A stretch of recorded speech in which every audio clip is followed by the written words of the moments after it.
Alors à Lamballe, le marché immobilier pour la résidence principale pour 2017, on peut le qualifier d'attractif, séduisant, attirant.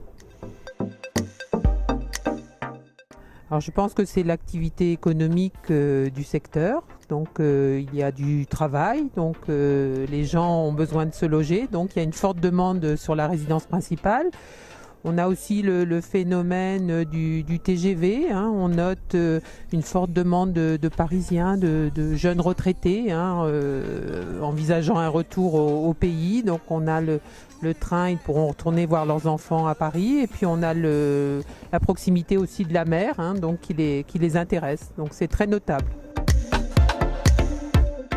Quand on a des maisons, pour les maisons en centre-ville, on s'aperçoit qu'on a une clientèle plutôt senior, c'est à peu près 50% de nos ventes concernent les seniors. Donc c'est une volonté de revenir en centre-ville pour les commodités, pour le train encore une fois, pour les commerces, hein, voilà. Donc ça sur des maisons plutôt récentes, de plein pied.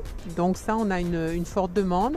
Après, en centre-ville, on retrouve les générations, les 40 ans à peu près, hein, qui ont déjà fait une première acquisition à l'extérieur de la ville et puis qui vendent et qui rachètent en centre-ville pour les enfants, pour que les enfants sont scolarisés dans les collèges, lycées. C'est plus pratique pour eux d'être en centre-ville. Donc ces gens-là achètent plutôt des maisons anciennes. Ils ont un budget qui est plus important, donc peuvent entreprendre des gros travaux de rénovation. Donc ça, on a cette clientèle-là également. Et puis enfin les jeunes, hein, les primo-accédants, alors ceux-là, on ne les voit pas en centre-ville. Ils sont plutôt dans les communes aux alentours, hein, de la ville. Alors bien évidemment à cause des prix, les prix sont moins importants. Ils ont un budget à peu près entre 150 et 180 000 euros. Donc il est difficile dans le centre-ville de trouver un terrain et de construire une maison, hein. C'est un peu plus cher que ça, donc ils partent à l'extérieur. On a peut-être des centres-villes qui vivent un peu moins. Il faudrait que les familles et les jeunes familles arrivent en centre-ville pour les écoles, les commerces, la vie associative. Donc ce serait important.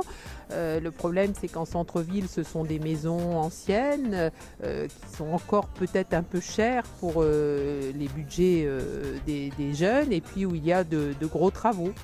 Donc on peut souhaiter qu'il y ait une démarche de fait pour encourager ces jeunes à revenir dans les centres. Alors peut-être le prêt à taux zéro était à ce niveau-là très intéressant parce qu'il y avait de belles enveloppes, hein, pour les travaux de rénovation. Je crois que ça va être un peu moins intéressant en 2018, c'est dommage. On a effectivement sur la ville nous sur notre secteur un marché sain qui a baissé quand même les années passées. Donc à partir du moment où il a baissé, les prix ont baissé, donc le volume a augmenté, hein. Donc les prix correspondent bien en fait au pouvoir d'achat de nos clients. Les taux d'intérêt sont intéressants, donc ça fonctionne forcément. Il y a un besoin de logement qui est important, donc ça fonctionne.